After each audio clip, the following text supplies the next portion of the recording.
कृष्ण लाल की। मैया के सामने माखन के लिए कन्हैया नाच रहे हैं। मैया ने जब इस प्रकार से उनको नाचते हुए देखा, मैया को बड़ी प्रसन्नता हुई। मैया ने अपने हाथ से लाला को माखन पवाया। भगवान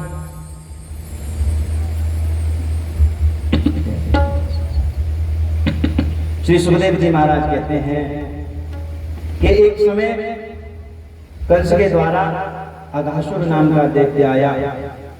अघासुर वध की जो कथा थी, उस समय भगवान बालकृष्ण 5 वर्ष के थे, लेकिन जो ग्वालवाल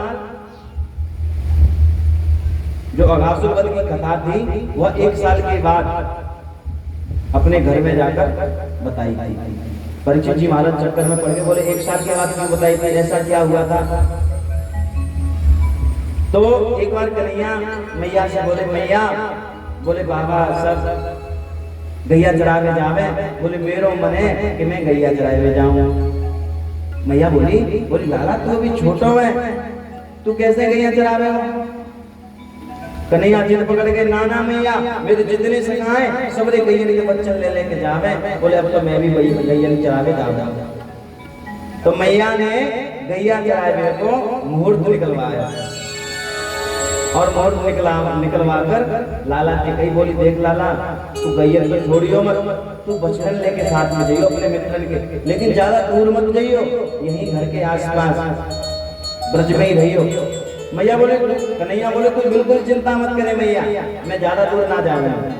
ऐसे कहकर भगवान ग्वाल वालों के साथ बछड़े चराने गए और बछड़ा चराते समय एक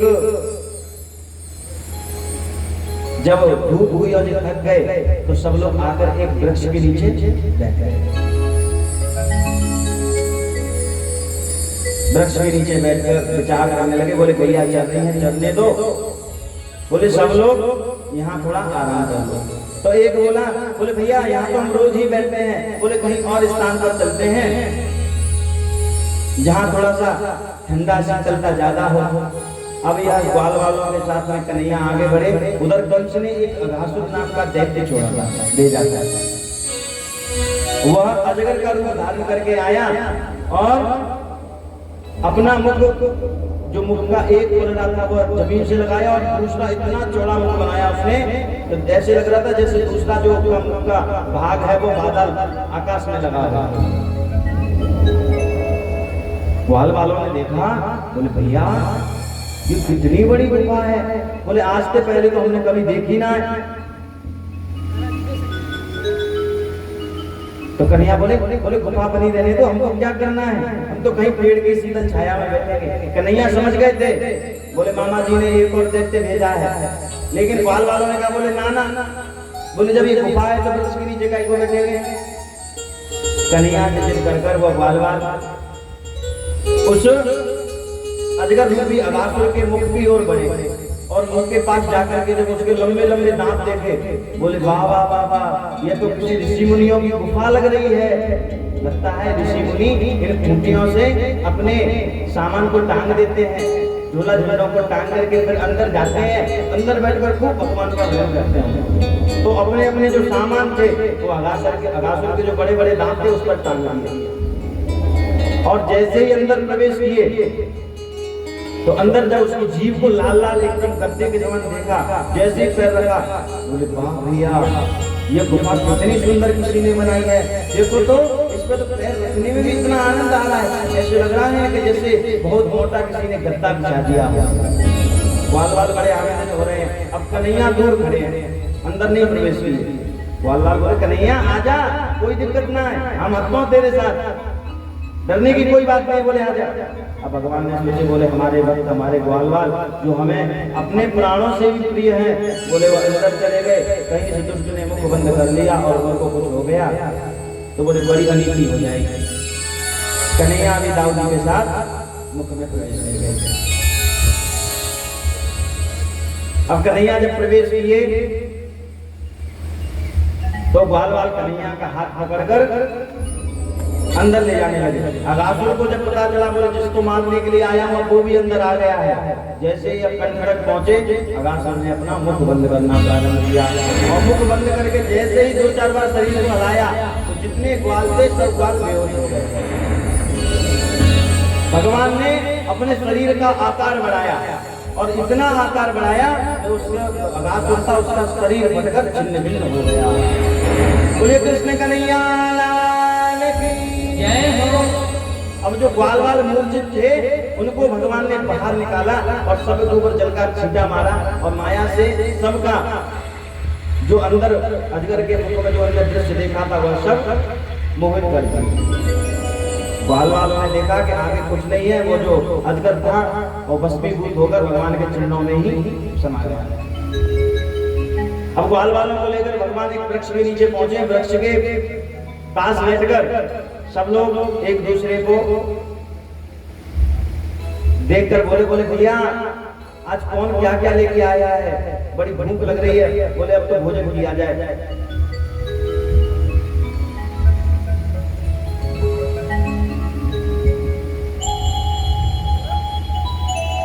जब सब इस प्रकार से बोले तो एक में जो सखा था जिसका नाम था मनसुखा दूर बैठा था सबसे अलग।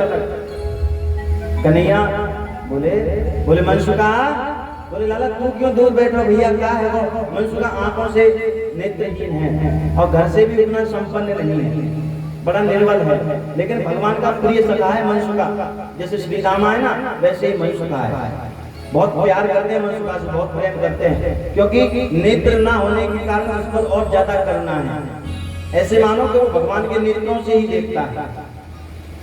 मनसुखा बोला नाना लाला कुछ बात ना है, आप लोग भोजन करो। बोले मैं मेरे लेके आया हूँ, पाले हूँ, मैं अकेले ही बैठो, शांति से बैठो, वो इसमें हास्य प्रयास करने का मन नहीं कर रहा है।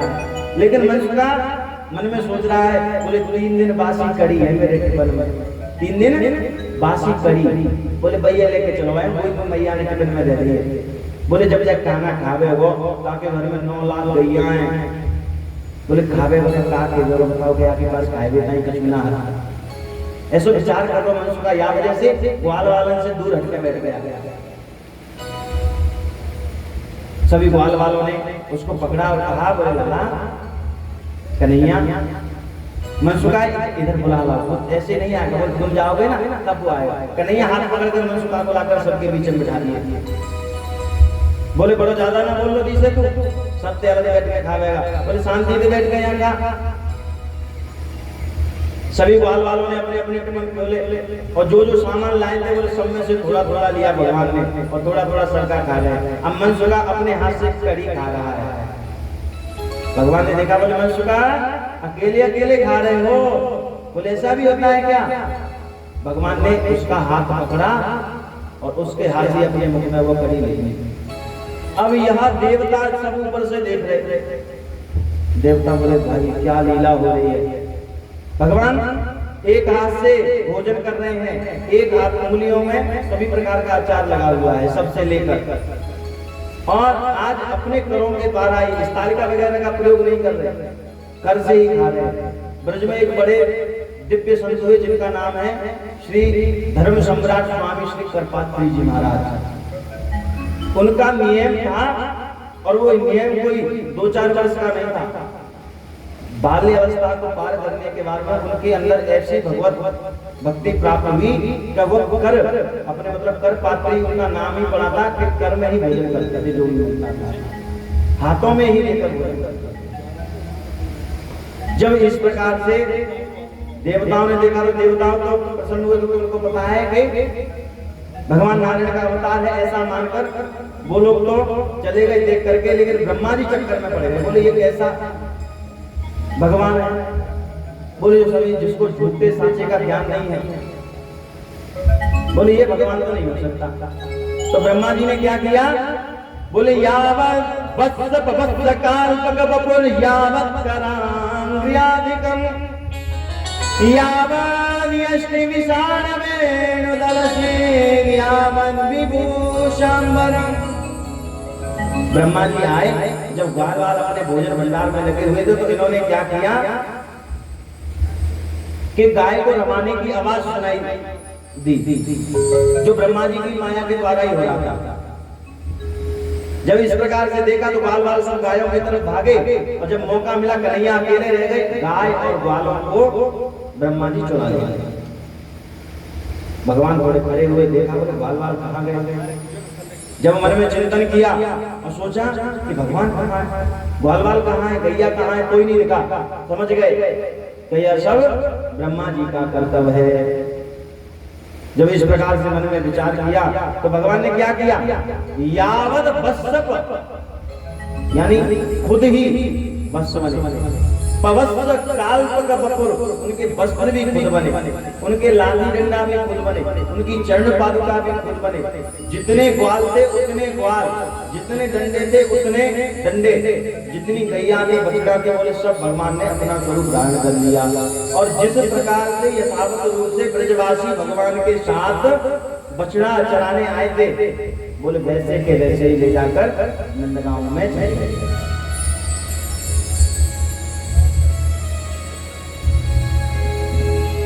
जब इस प्रकार से ब्रह्मा जी के कर्तव्य को उन्होंने देखा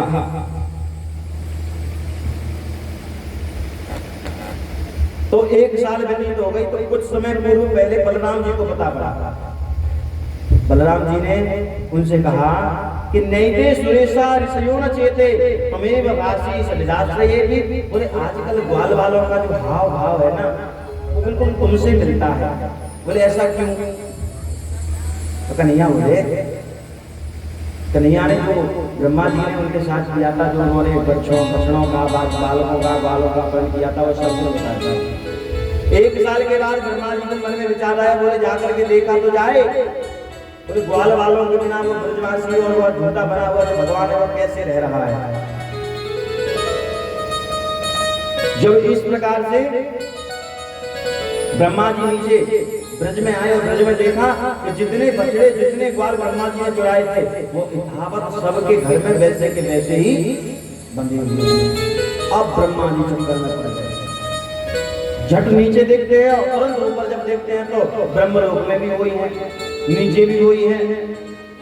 भगवान ब्रह्मा जी सुन गए, बोले यह साक्षात नारायण है। बोले भगवान के अलावा कोई कुछ नहीं कर सकता, क्योंकि भगवान ने कहा था, बोले इस संसार में मैं ही हूं जो बनता भी हूं और बनाता भी हूं।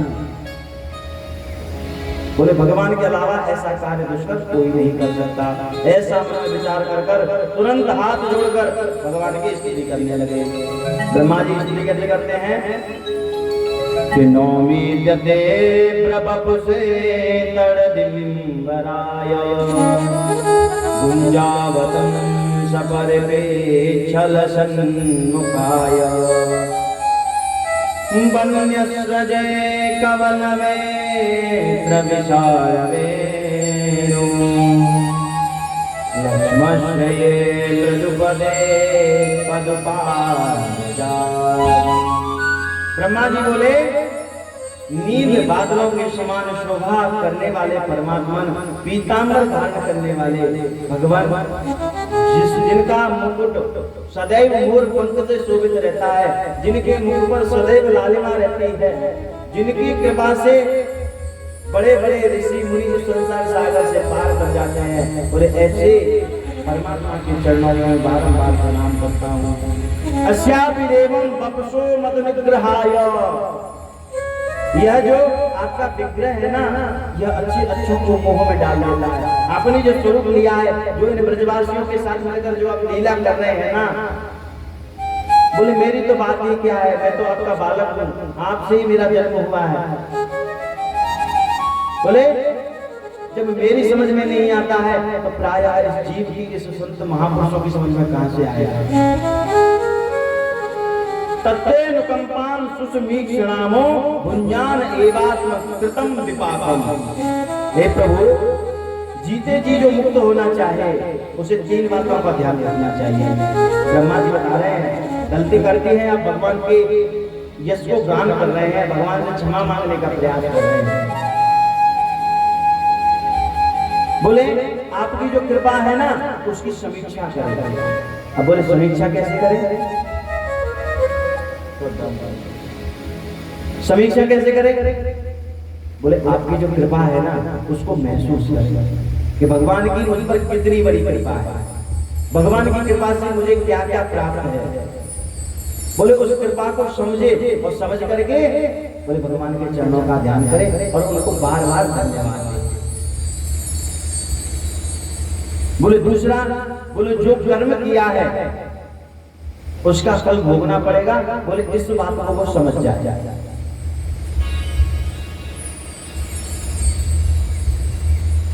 इंसान कर्म तो कर देता है, अच्छे कर्मों को ध्यान रखता है।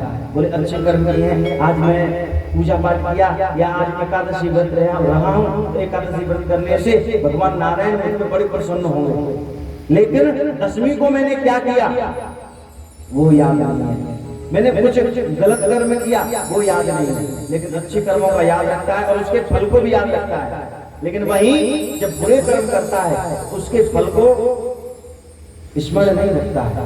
बोले प्राणी अपने कर्म जो करे विवेक से विचार करे ये क्या गलत है क्या सही है और उस पर विचार करके क्या करे, बोले उसका जो फल मिलेगा उसके लिए तैयार है।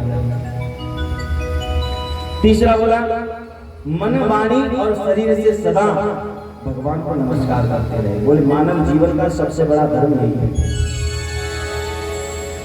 अपने मन से अपनी वाणी से सदैव भगवत चिंतन और इस शरीर से जो नश्वर है, शाश्वत नहीं है ये शरीर, नश्वर है।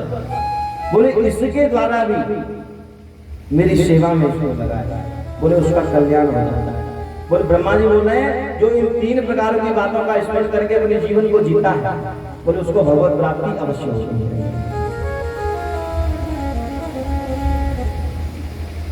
बच्चा अपनी माँ को पाप प्रहार करता है, लेकिन माँ उस बच्चे को डांटती है लेकिन छोड़ती नहीं है। बोले प्रभु ऐसे ही मुझसे गलती हुई है, मैं मानता हूँ, मैं आपकी माया और आपके स्वरूप को नहीं समझ पाया। हे अनंत, हे कृपा सृष्टि करने वाले परमात्मा, करुणा निधान, मुझे क्षमा कर। जब इतना सुनने के बाद भी भगवान कुछ नहीं बोले तब त्रिपरिक्रम्य पादयोः, भगवान श्री कृष्ण की 3 परिक्रमा और परिक्रमा कर चले गए। भगवान ने ना तो उनको ये कहा कि क्षमा कर दिया है ना कोई आशीर्वाद। इतने रुष्ट हुए। बोले इतने रुष्ट क्यों हुए? तो भगवान कहते हैं बोले बात केवल अगर मुझसे हो तो ठीक है, मैं सहन कर लेता हूँ, मेरा तुम अपराध करोगे मैं क्षमा कर दूंगा, लेकिन जो मुझे तन मन धन से सब जीवन मेरे पास अर्पण करके रखते हैं, जो मेरे भक्त हैं, जो मेरे प्यारे हैं, बोले उनका अपराध अगर करोगे, अगर उनको तुम परेशान करोगे तो बोले यहाँ क्षमादान नहीं है। इंद्र कुपित हुआ था किससे? गोवर्धन नाम से। तो इंद्र को भगवान ने क्षमा किया, लेकिन यहाँ ब्रह्मा जी ग्वाल बालों को चुरा कर ले गए। इसलिए भगवान इतने कुपित हुए कि इन्होंने मेरे भक्तों की इतनी बड़ी अवनति की, इसलिए ना उनको तथास्तु कहा, ना कोई आशीर्वाद किया, ना क्षमा ही किया। ऐसे ही ब्रह्मा जी। सुखदेव जी महाराज कहते हैं प्रायः जो प्रधान देवी देवता हैं उनके विषय में यह जीव सोचता रहता है ब्रह्मा जी ने 3 परिक्रमा क्यों की, किसकी कितनी परिक्रमा करना चाहिए, तो उसके विषय में भी थोड़ा सा वर्णन करते हैं। भगवान शिव की आधी परिक्रमा करनी चाहिए, श्री सुखदेव जी महाराज बोल रहे हैं। देवी की 1 परिक्रमा करनी चाहिए, सूर्य भगवान की 7 परिक्रमा करनी चाहिए, गणेश जी महाराज की 3 परिक्रमा करनी चाहिए। और जब भगवान ने गाय चराना प्रारंभ किया था उस दिन कार्तिक की अष्टमी थी, उस समय भगवान का नाम क्या पड़ा? गोपाल, क्योंकि गो का पालन करने वाले को कहते हैं गोपाल। बोले गोपाल भगवान की जय हो। इस प्रकार से भगवान ने ब्रह्मा जी का मोह भंग किया। सभी ग्वाल बाल घर आए, घर आकर 1 वर्ष के बाद यह व्यथा सबने बताया। एक बार धेनुकासुर नाम का राक्षस गधा का रूप बना के आया भगवान को मारने के लिए। यह गायों के झुंड में मिल गया और गायों को चुरा चुरा कर ले जा रहा था। कन्हैया ने दाऊ जी को इशारा किया, बोले यह दुष्ट गर्दभ देखने में तो गायों के समान लग रहा है, लेकिन ये गाय नहीं है, ये गर्दभ है, ये गायों को चुरा रहा है। तो दाऊ जी महाराज ने उसके दोनों पैर पकड़े और जोर से घुमाकर पृथ्वी पर पटक दिया। उसका गोविंदाय नमः। बोले दाऊ जी महाराज की जय। अब जब दोनों दाऊ और कृष्ण घर आए तो कृष्ण पर घर आकर के जब भगवान श्री कृष्ण ने देखा कि नंद बाबा के साथ में मुकुंद इत्यादि सभी बैठे हुए हैं और वहां मंत्रणा चल रही है, मंत्रणा को देखकर कन्हैया छुपकर वहां पहुंच गए और सुनने लगे। तो वहां मंत्रणा क्या चल रही है? बोले यमुना जी के अंतर्गत जो कालिया नाग रहता है, बोले उसने जल को दूषित कर रखा है, जिस कारण से गाय उसके पास जाती है वो मूर्छित अवस्था को प्राप्त हो जाती है। बोले कहीं गलती से अगर वह जल पान कर लिया तो गाय मर जाती है। और उस जल के ऊपर से, यमुना जी के जल के ऊपर से जब पशु पक्षी इत्यादि उड़ते हैं तो उसमें से जो गरम गरम लावा निकलता है उससे वो झुलस कर मर जाते हैं। जब कन्हैया ने यह सुना तो कन्हैया बोले, नंद बाबा से बोले तो क्या किया जाए? बोले क्या ही कर सकते हैं इसके लिए? बोले इसके लिए तो एक ही उपाय है कि भगवान कैसे भी करके हम पर कृपा करें, और जब हम इंद्र भगवान की पूजा करते हैं तो इस बार इंद्र की जब पूजा करेंगे तो इंद्र से अपनी समस्या का समाधान करवाएंगे। इस प्रकार से वार्ता कर रहे थे। कन्हैया जाकर सीधे मैया के पास पहुंचे। अब मैया के पास पहुंचकर मन में विचार किया, बोले अब कालिया नाग का उद्धार करना है तो यमुना जी के किनारे जाना पड़ेगा और यमुना जी के किनारे जाकर यमुना जी में कूदना भी पड़ेगा। लेकिन अगर ये दाऊ जी गए, ये भी शेषनाग का अवतार है, और बोले नाग की प्रजाति की दोनों का मन भाव हो गया। बोले इन्होंने कहा कि नहीं इसको क्षमा कर दो तो बड़ी दिक्कत हो जाएगी। तो बोले दाऊ जी को कैसे यह छोड़ा जाए? तो कन्हैया हास प्रयास करते हैं। हास प्रयास में क्या बोलते हैं? कन्हैया ने कहा मैया आज दाऊ भैया ने बहुत बड़ा पराक्रम दिखाया। दाऊ जी महाराज मन ही मन में मुस्कुराए, बोले आज तो मेरी तारीफ नहीं है। वो भी कन्हैया के अंग से जो केवल अपनी तारीफ सुनते करते किसी की नहीं है। मैया बोली अच्छा, बोले ऐसा क्या किया? बोले इन्होंने एक गधा के पैर पकड़ करके उसको मार दिया। अब जो ही दाऊ जी ने सुना, दाऊ जी को लगा था कि एक राक्षस बोलेगा, बोले राक्षस को मार दिया जो गधे का रूप धारण करके आया था। कन्हैया ने राक्षस को नहीं कहा, सीधा कहा मैया आज दाऊ जी ने एक गधा को मार दिया पैर पर। अब दाऊ जी गुस्सा हो गए और फटकार मारते हुए सीधे भाग चले गए। मैया ने कन्हैया को डांटा, तुझसे बड़े हैं ऐसे बोलते हैं? बोले नाना मैया मैं झूठ ना बोल रहा हूं, सच में दाऊ भैया ने आज एक गधा को मारा। इस प्रकार से कहते हुए हंसते हुए भाग गए। अगले दिन सभी मित्रों ने विचार किया और गेंद का खेल खेलने का कन्हैया ने प्रस्ताव रखा। बोले खेला कहां जाए? बोले यमुना जी के किनारे खेला जाए। यमुना जी के किनारे सभी ग्वाल वालों के साथ भगवान गेंद खेलने पहुंचे हैं। एक भक्त गाते हैं, कहते हैं कि काली दह पे खेलन आयोरी बारो सो कन्हैया। काली दह पे खेलन आयोरी बारो सो कन्हैया। हरि बारो सो कन्हैया तेरो प्यारो सो कन्हैया। बारो सो कन्हैया, बारो सो कन्हैया, मेरो बारो सो कन्हैया, मेरो प्यारो सो कन्हैया, मेरो बारो सो कन्हैया,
बोलिए कृष्ण कन्हैया लाल की। सभी बाल वालों के साथ भगवान काली दल पर खेलने के लिए आए और खेल रचाया, खेल शुरू हुआ। भगवान बार बार प्रयास करते हैं कि बॉल मेरे पास आए, बॉल मेरे पास आए, लेकिन बाल वाले जितने थे वह भगवान के पास बॉल को नहीं जाने दे रहे थे। एकदम जब बॉल आई तो झपट करके उसको लेकर के सीधा काली दह में फेंक दिया। अब जब काली दह में फेंका तो वो बॉल लाया था श्रीदामा। अब श्रीदामा जी बैठ गया, बोला मुझे मेरी बॉल ला के दो। बोले मोए कुछ ना पतो, मोए मेरी वही बॉल चाहिए। पता मैंने कैसे कैसे बनाई, मेरी मैया ने कह के डांट खाई के कैसे कैसे कपड़ा लिए, तब जाके वो बॉल बनी। और मैंने उठा के सीधी यमुना जी में फेंक दी। कन्हैया बोले भैया तू घर चल, तू ऐसे मुझे 10 बॉल ले लियो। श्रीदामा बोला ना ना मुझे वही बॉल चाहिए। जब श्रीदामा को जिद पकड़ते हुए देखा तो भगवान कदम के पेड़ पर चढ़ गए और कदम के पेड़ पर चढ़कर सीधा यमुना जी ने चला दिया। अब जितने बाल थे तो श्रीदामा को कोसने लगे, बोले तूने अच्छा नहीं किया, ये तेरे कारण भगवान हमारा खाना काली दह में कूद गया। सभी भागे भागे ग्वालों के पास गए, ग्वालों को समाचार सुनाया। ग्वाल रोते हुए आते सीधे यमुना जी के किनारे पहुंचे। यमुना जी के किनारे पहुंचकर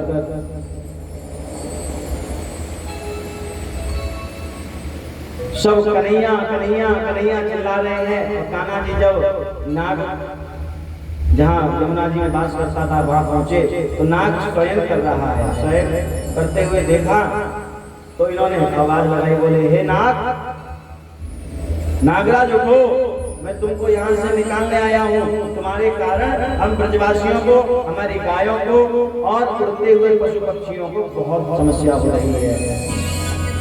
ये नाग तो नहीं जगा, लेकिन इनकी पत्नी आई।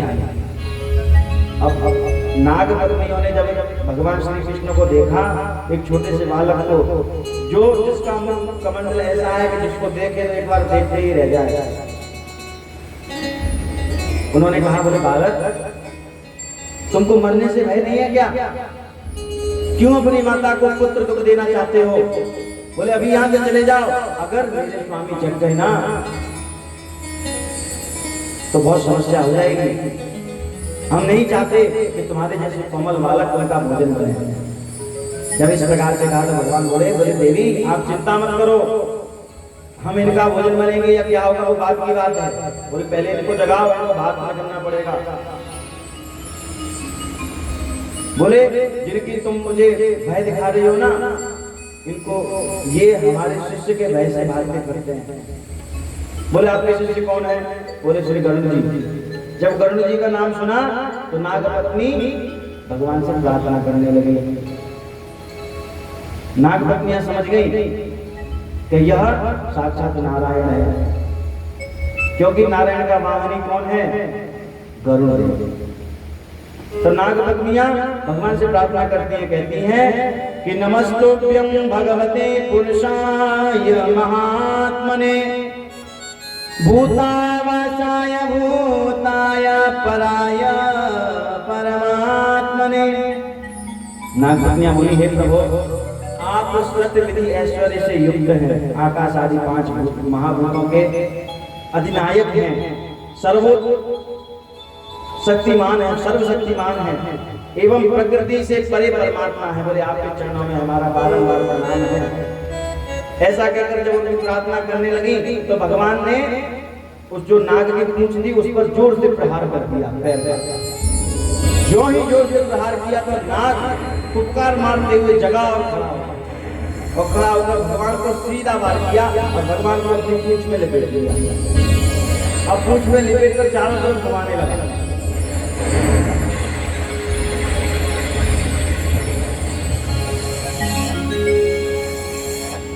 घुमाने के बाद में जब भगवान ने देखा कि ये कस रहा है तो भगवान ने थोड़ा अपने शरीर को बढ़ाया और उसके बंधन से मुक्त हो गए और बंधन से मुक्त होकर सीधे उसके फन पर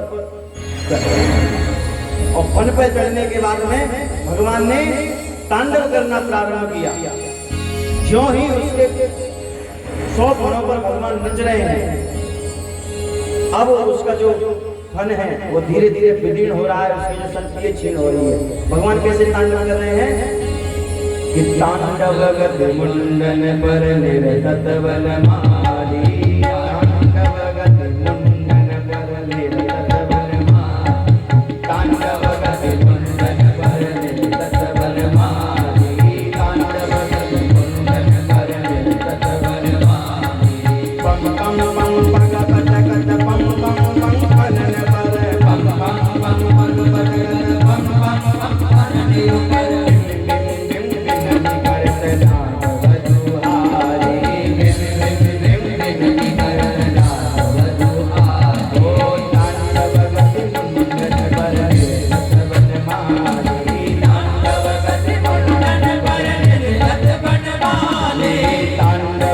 मुंडन पर निरत वनमाली, तांडव गति मुंडन पर निरत वनमाली। शं शं शं शनकादि नारदादि शं शं शं शनकादि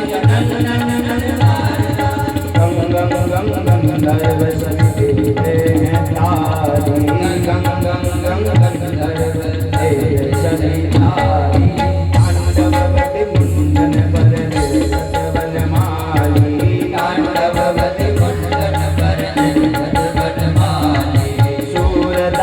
प्रभु की वाणी किम किम किन्हु न जानी, सूरदास प्रभु की वाणी किम किम किन्हु न जानी, सूरदास प्रभु की वाणी किम किम किन्हु न जानी, सूरदास प्रभु की वाणी किम किम किन्हु न जानी। जम जम जम चरण धर तब भयो काली, जम जम जम चरण धर तब भयो काली। ओ तांडव गति मुंडन पर निरत वनमाली, तांडव गति मुंडन पर निरत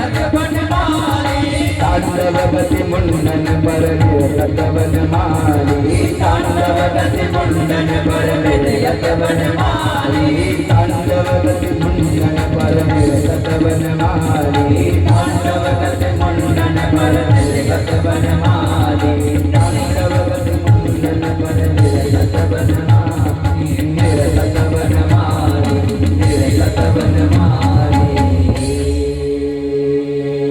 बोलिए बाल कृष्ण लाल की जय हो, कालिया मर्दन भगवान की जय हो। जब भगवान उसके 100 फनों पर नाच रहे हैं तो यह भगवान की घबराकर स्तुति करने लगा। स्तुति करते हुए क्या बोला कि नाकपृष्ठं न च सार्वभौमं नरसाधिपत्यं न पारमेष्ठ्यं न योगि सिद्धिरपुनर्भवं वा वाञ्छन्ति यद्पादरजा प्रपन्ना। बोले हे प्रभु, हमें स्वर्ग पृथ्वी रसातल आदि राज्य नहीं चाहिए। आपने जो मेरे फनों पर अपने चरणों से प्रहार किया है उससे मैं आपकी प्रभुता को समझ चुका हूँ। हे प्रभु, जिस प्रकार से आपने अपने चरणों के द्वारा मेरे फल पर जो प्रहार किया है उससे मेरे मन की ग्रंथियां टूट गई हैं, मेरे मन में जो भय था, जो डर था वह मिट गया है। लेकिन मैं आपसे प्रार्थना करता हूं कि इस यमुना जी में रहना मेरा कोई दोष है, मुझसे कृपा करके यह बताइए। हम सर्पों को किसने बनाया? आपने बनाया। सर्पों में विष किसने दिया? आपने दिया। सर्पों को उग्र स्वभाव का किसने बनाया? बोले आपने बनाया। मैं आपसे कुछ नहीं मांगता, ना सिद्धि मांगता हूं, ना योग मांगता हूं, ना साधना मांगता हूं। आपने जो मेरे ऊपर चरणों से प्रहार किया मैं समझ गया हूं, इसलिए मैं केवल आपकी शरण में आना चाहता हूं और अपने प्रश्नों का उत्तर जानना चाहता हूं। बताइए प्रभु, इसमें मेरी क्या गलती है? भगवान बोले तुमको रमण गिफ्ट दिया ना रहने के लिए, फिर तुम यमुना जी में क्यों आए? बोले मैंने तुमको बनाया, तुम्हारे अंदर विष दिया, उग्र स्वभाव का बनाया, लेकिन रहने का स्थान दिया नहीं। आप लोगों के लिए रमण गिफ्ट बनाया नहीं, इसलिए तो बनाया।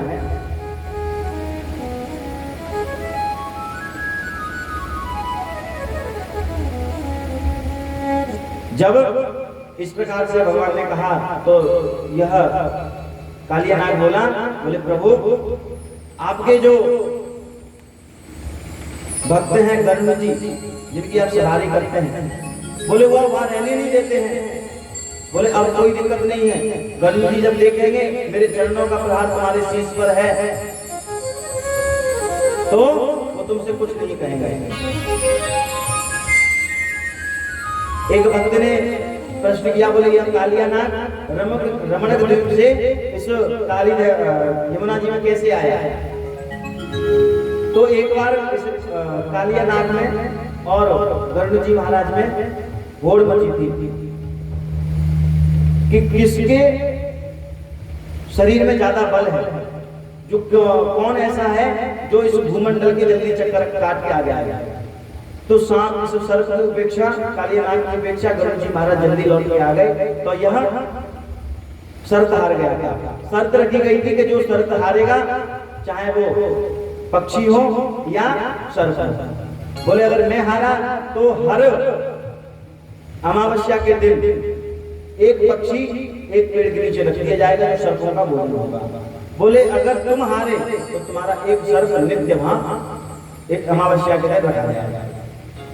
जब इस प्रकार की शर्त रखी गई तो गरुड़ जी महाराज जीत गए थे। या हर अमावस्या के दिन एक सर्प वहां पहुंचा देते, गरुड़ जी महाराज बैठ जाते। एक समय आया कि जब कालिया नाग का नंबर आया तो यह अपने प्राण बचाने के लिए उस शर्त को पूरी ना करके वहां से भागा और यमुना जी में प्रवेश कर गया। गरुड़ जी महाराज को श्राप लगा था, एक ऋषि ने इनको श्राप दिया था क्योंकि यह यमुना जी में आते और यमुना जी के अंदर जो मत्स्य थे छोटे छोटे, उन मत्स्यों को खा जाते थे। ऋषियों ने समझाया, बोले आप इन मत्स्यों को मत खाया करो, लेकिन यह नहीं माने, यह बार बार उनकी आज्ञा का अवहेलना की तो ऋषियों ने श्राप दे दिया। बोले इस परिकर में अगर तुमने प्रवेश किया तो तुम्हारी उसी क्षण मृत्यु होगी। इसी कारण से यह कालिया नाग आकर के यमुना जी में छिप गया, क्योंकि यहाँ गरुड़ आ नहीं सकते थे, इसलिए बचा रहा। इसने भगवान से कहा, बोले प्रभु गरुड़ महाराज मेरी मृत्यु के प्यासे बैठे, बोले जैसे मुझे देखेंगे वो खा जाएंगे। तो भगवान ने कहा मेरे चरणों का जैसे ही चिन्ह वो देखेंगे वो तुमसे कुछ नहीं कहेंगे। इस प्रकार से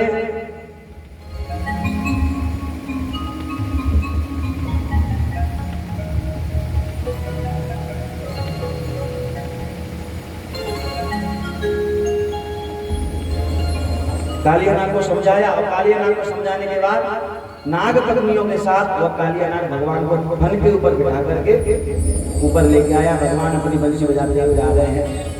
ग्वाल वालों ने जब बंसी की आवाज सुनी तो ग्वाल वाल सब जय जयकार करने लगे और बड़े हर्षित हुए। अब कन्हैया को जब देखा, ग्वालों ने, जो ग्वालों के मित्र थे, केवल उन्होंने ही भगवान को देखा। जो माता पिता थे वह इतने थक चुके थे, वहां से भागते भागते रो रो कर इतने हताश हो गए थे कि वो भाई सो गए थे। जब ग्वाल वालों ने देखा कि कन्हैया बंसी बजाते आ गए हैं, कालिया नाथ को रमणक ने भेज दिया। भगवान ग्वालों के पास पहुंचे तो जहां ग्वाल वाल लेटे हुए थे वहां रात्रि का समय हुआ, ठंडी ठंडी यमुना जी की हवा चल रही थी। सभी ग्वाल वाल नंदगांव ना जाकर सीधे यमुना जी के किनारे पर ही बैठ गए। रात में उस वन में आग लगी। आग लगने से जब ग्वालों को जलते देखा तो ग्वाल वालों ने भगवान से प्रार्थना की, बोले कृष्ण कृष्ण महाभाग हे रामामित विक्रम एष घोर तमे मन्ये तावकान दृशतेहिना। बोले हे महाभाग कृष्ण, हे अमित पराक्रम युक्त बलराम, देखो देखो यह अत्यंत भयंकर अग्नि हमको जला रही है। तो भगवान ने कहा पहले सब अपनी आंख बंद कर लो। सबकी आंख बंद कराई और आंख बंद करा करके उस दावानल का पान किया। और दावानल का पान कर कर भगवान ने ग्वाल वालों की रक्षा की। रक्षा करने के बाद जब प्रातः हुआ, सभी ग्वाल वाल कन्हैया से मिले, हृदय से लगाया और मन में आपस में काना खुशी होने लगी। तो बोले कहीं या कन्हैया भगवान तो नहीं है। इस प्रकार से जब बोल ही रहे थे तो नंद बाबा बोले भैया भगवान नहीं है, लेकिन गर्गाचार्य जब इसका नामकरण संस्कार करने आए थे ना, तो उन्होंने कहा था इनके कार्य बड़े बड़े विचित्र होंगे, या नारायण के जैसे ही कार्य करेंगे। इस प्रकार की समझा बुझाकर सभी ग्वाल वाल नारायण ग्वाल वाल सभी पहुंचे नंदगांव और नंदगांव में जाकर प्रेम पूर्वक रहे। एक समय भगवान टिक्की घोड़ा का खेल खेलते हैं, जिसमें भक्तों की आशीर्वाद से कृपा से वह भक्तों के लिए टिक्की घोड़ा बनते हैं और घोड़ी घोड़ी बराबर करके लिए उनको खिलाते हैं, उनके साथ हास प्रयास करते हैं। एक समय सभी ग्वाल वाल गाय बछड़ा चराने जा रहे थे। बछड़ा चराते हुए जब गाय बछड़ों को प्यास लगी और प्यास लगते ही उन्होंने जाकर के एक यमुना जी के किनारे जैसे ही बछड़ों को पानी पिलाया तो वहां बकासुर आ गया, जो बगुले का रूप धारण किए हुए था। बोलिए वृंदावन बिहारी लाल की जय। वो बकासुर ने जब देखा कि भगवान श्री कृष्ण वहां आ गए हैं तो उनको चोंच से मारना चाहा, तो भगवान ने उसकी चोंच को पकड़ लिया और चोंच के बीच से फाड़ दिया और उस बकासुर का उद्धार कर दिया। अब भगवान की जो अवस्था है वो अवस्था 6 वर्ष की हुई। तो भगवान भैया से बोले भैया अब सब ग्वाल वाले गैया चराने जाते हैं। बोले मैं भी गैया चराने जाता हूं। भगवान गैया चराने जाते हैं, गाय चारण लीला करते हैं। अब गाय चलाते चलाते भगवान बंसी भी बजाने लगे हैं। शरद ऋतु में जब आकाश साफ हुआ, यह ऋतुकालीन समय आया, तो भगवान ने एक बार बंसी बजाया और बंसी बजाकर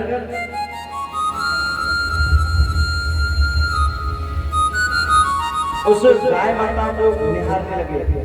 गाय माता जैसे बंसी सुन रही है, बछड़े सुन रहे हैं, उनके कान खड़े हो जाते हैं। और जो गोपिकाएं हैं जो भगवान से प्रेम करती हैं, जैसे ही बंसी की धुन सुनती है सारा काम हाथ छोड़कर भगवान की बंसी सुनने पहुंच जाते हैं।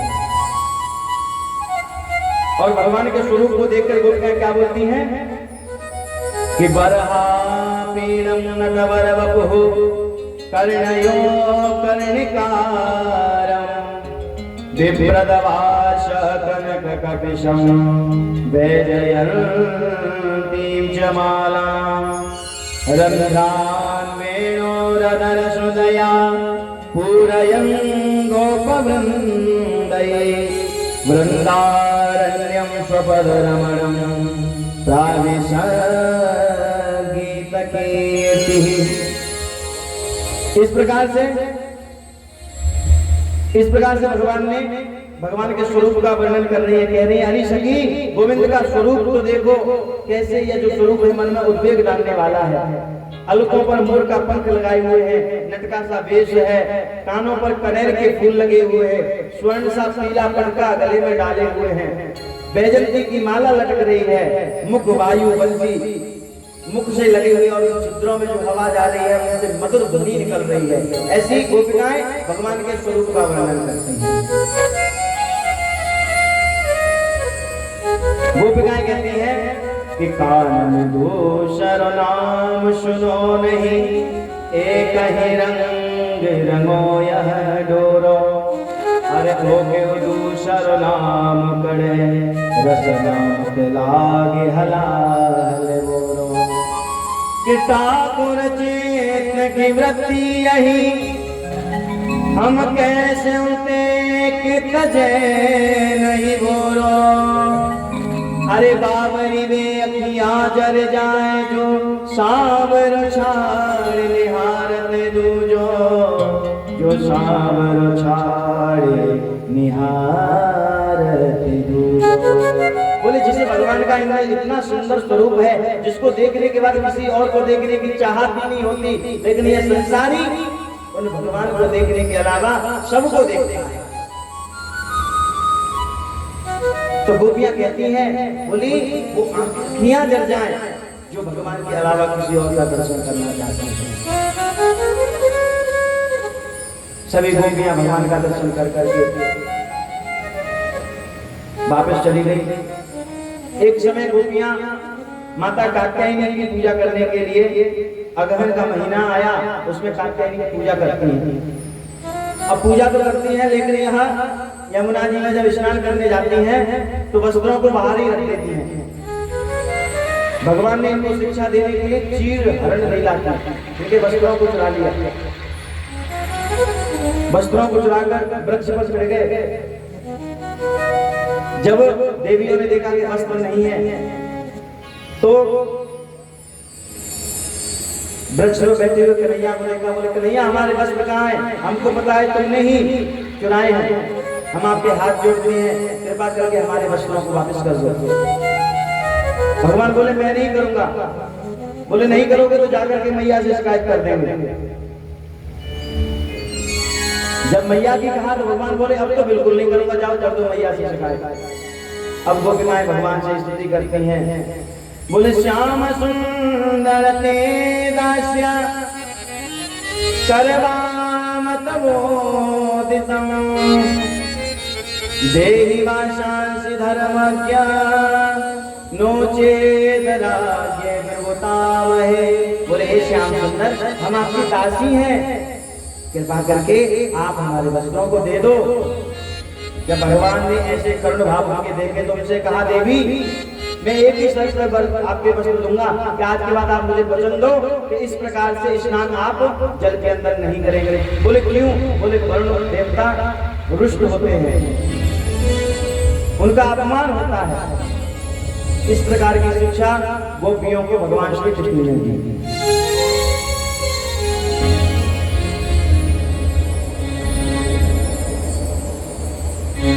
भगवान गाय चराने एक बार गए। एक समय जब ग्वाल वालों को भूख लगी, ग्वाल वालों ने कहा बोले कन्हैया भूख लगी है, आज भोजन पानी कुछ आया नहीं है, बोले क्या किया जाए? भगवान ने कहा बोले जाकर के जाओ, ब्राह्मण यज्ञ कर रहे हैं, उनकी पत्नियों से भोजन मांगो। ग्वाल वाले सब गए, ब्राह्मणों से प्रार्थना की। ब्राह्मणों ने कहा बोले हम भोजन कराएंगे, लेकिन अभी यज्ञ चल रहा है, यज्ञ समापन के बाद आइए। ग्वाल वाले लौट गए, भगवान से जाकर कहा बोले ऐसा ऐसा कहा। तो भगवान ने कहा बोले ब्राह्मणों से नहीं कहना, बोले जाकर के ब्राह्मण पत्नियों से जाकर कहो। ग्वाल वाले फिर गए, ब्राह्मण पत्नियों से मिले और जाकर के कहा कि हमारे कन्हैया को बड़ी भूख लगी है, वह एक वृक्ष के नीचे बैठे हैं, उन्होंने कहा है कि अगर तुम ब्राह्मण पत्नियों से कहोगे तो वे तुम्हें अवश्य भोजन देंगे। जब इस प्रकार से कहा तो ब्राह्मण पत्नियों ने कहा बोले तुम जाओ, हम भोजन लेके आते हैं। ब्राह्मण पत्नी ग्वाल वालों के पीछे पीछे भोजन लेके पहुंची। भगवान के पास जब जाकर के भोजन की थालियों के सहित उनको देखा तो भगवान बोले कि स्वागतम ओ महाभागा, आश्यतां करवाम किं यन्नोदिदृक्षया प्राप्ता उपपन्नमिरङ्गिव। बोले हे देवी, आपका बहुत बहुत उपकार, बहुत बहुत धन्यवाद। आपने बड़ी कृपा की, जो भोजन लेकर यहाँ पधारी।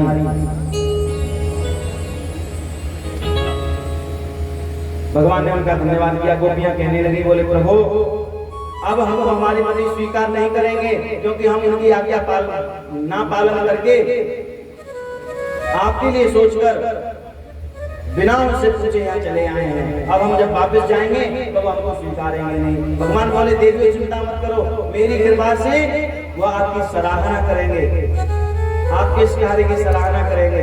जब ब्राह्मण पत्नियां वापस पहुंची, जब इन्होंने सत्य बताया तो ब्राह्मण बोले हम इतने अभागे हैं कि हम जो स्वयं नारायण का अवतार है उनकी सेवा नहीं कर पाए, लेकिन धन्य हो देवी आप कि आपने जाकर भलाई किया कि हमसे नहीं पूछा। अगर आप हमसे पूछती तो नियम के बस आकर हम आपसे मना भी कर देते, लेकिन अच्छा ही किया आपने। इस प्रकार से ब्राह्मण पत्नियों पर भगवान ने कृपा की।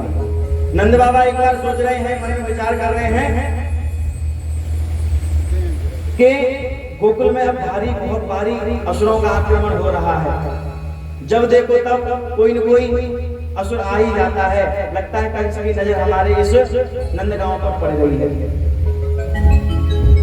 नंद बाबा ने सबने विचार किया, बोले वृंदावन में चलेंगे, वृंदावन में रहेंगे, वृंदावन में जाकर के वहीं पर अपनी अपनी कुटिया बनाएंगे। वहां बहुत बढ़िया हरी हरी घास है, तुलसी का वन है और बढ़िया सुंदर यमुना जी का किनारा भी पास में ही है वहां से। तो सभी गोपवाल वहां से उस स्थान को छोड़कर यमुना जी के किनारे वृंदावन पर आ गए। वृंदावन की ओर जा रहे हैं सब ग्वाल वाल। आप लोग चलना चाहेंगे वृंदावन एक भजन के माध्यम से? कौन कौन चलना चाहेगा? जरा हाथ उठाओ। बड़े कम हाथ उठ रहे हैं। जो हाथ नहीं उठा रहे ना, हम समझ जाएंगे उनको वृंदावन नहीं जाना। जाना है वृंदावन तो बोलिए वृंदावन बिहारी लाल की जयकारा इधर से आना चाहिए। वृंदावन बिहारी लाल की। चले वृंदावन, चलिए चलिए चलिए। अरे मन चल रे वृंदावन धाम,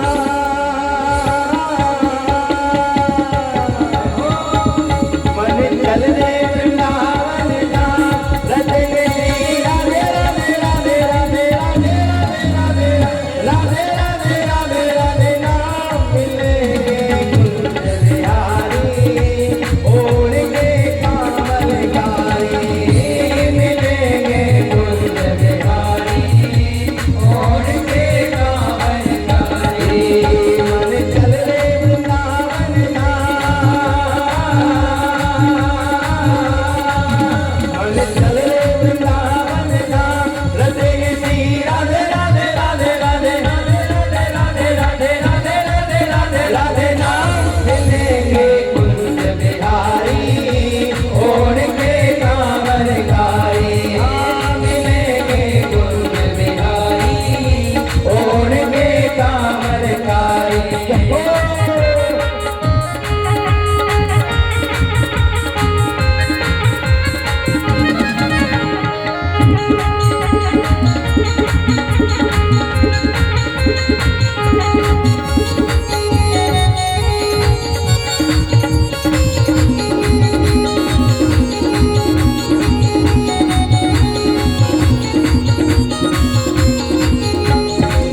वृंदावन में बांके बिहारी, वृंदावन में बांके बिहारी, ओढ़ के बैठो कांवल कारी, ओढ़ के बैठो कांवल कारी। ऐसे नहीं, तालियों की सेवा करते हुए कैसे? वृंदावन में बांके बिहारी, वृंदावन में बांके बिहारी, ओढ़ के बैठो कांवल कारी, ओढ़ के बैठो कांवल कारी। तुझे वहीं मिले विश्राम, तुझे वहीं मिले विश्राम,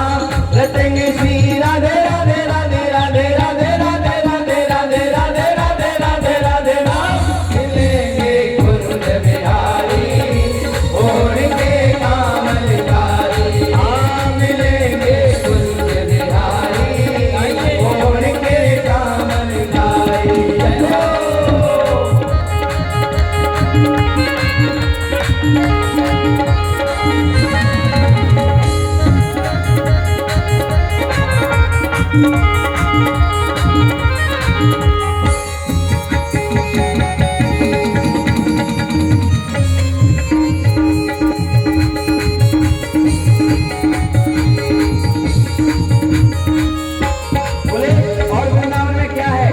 बांके बिहारी है,